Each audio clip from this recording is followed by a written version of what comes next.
Fight over birthright citizenship arrives at the Supreme Court today. The justices are scheduled to hear arguments later this morning.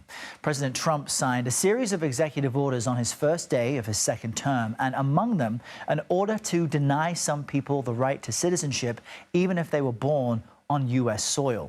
CBS News chief legal correspondent Jan Crawford is tracking this from the nation's outside the nation's highest court and joins us now. Jan, good morning to you. We know that today's arguments include the birthright citizenship executive order, but the justices will really be looking into this topic of universal injunctions. Just explain that for us and what a ruling could mean.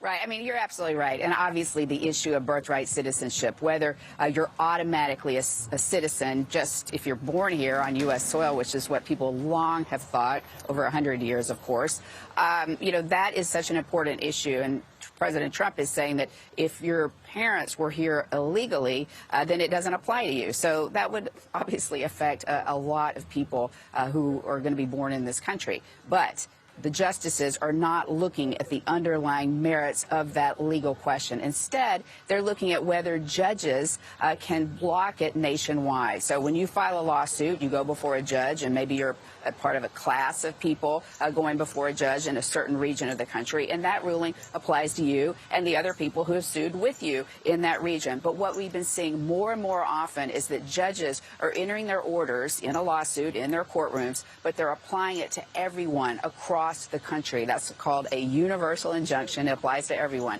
And that's what the justices are going to take a look at today, because in this birthright citizenship, all these challenges, there have been a bunch of them. 3 judges have filed what we call universal or nationwide injunctions. And so the justices are going to look at whether or not those things are too broad and whether they should just apply to the parties, the people who are there right before the judges. Yeah, and that could have massive... Anyway, it's a complicated legal question, very important. Yeah, with, as usual, massive consequences depending on how they rule. And Jan, we've seen the Trump administration crack down on illegal immigration on several fronts. And in a filing, in this case, the government says, quote, "These cases raise important constitutional concerns with major ramifications for securing the border." Is that what you expect the president's lawyers to say? What arguments might be made inside the court behind you? Well, I think that we may get some hints on how the justices feel about the birthright citizenship issue, even though I don't expect any kind of ruling on the merits of that. And I don't think the Trump administration is going to be arguing that they have a right to kind of change the way people have thought about birthright citizenship. Not in this case. I think they're going to have to take it eventually, but not in this case. Instead, they're going to be arguing that judges they don't have the authority to basically set policy nationwide, that they don't have policy under their own constitutional authority in a federal judge vis-a-vis, Congress and the executive branch. So they're saying that these judges are exceeding their authority and they should no longer be able to do that. And let me just say, Errol, this is not a partisan issue. The Obama administration, the Biden administration, they also opposed these nationwide injunctions because when they were in office, it was judges in these conservative states like Texas who were entering nationwide injunctions to block, liberal policies. And now the shoe's on the other foot, and you're getting these liberal judges blocking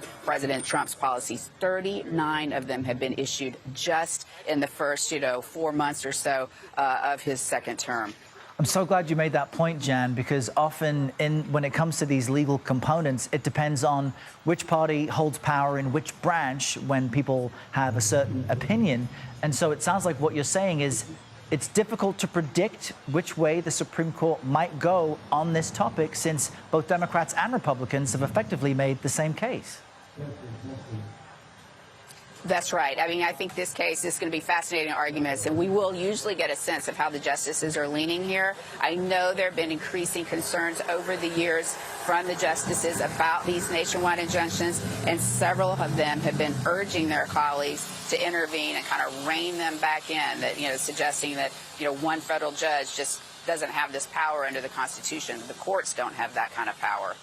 Always fascinating to chat with Jan and discuss the issues that the Supreme Court is looking into. Jan Crawford, thank you.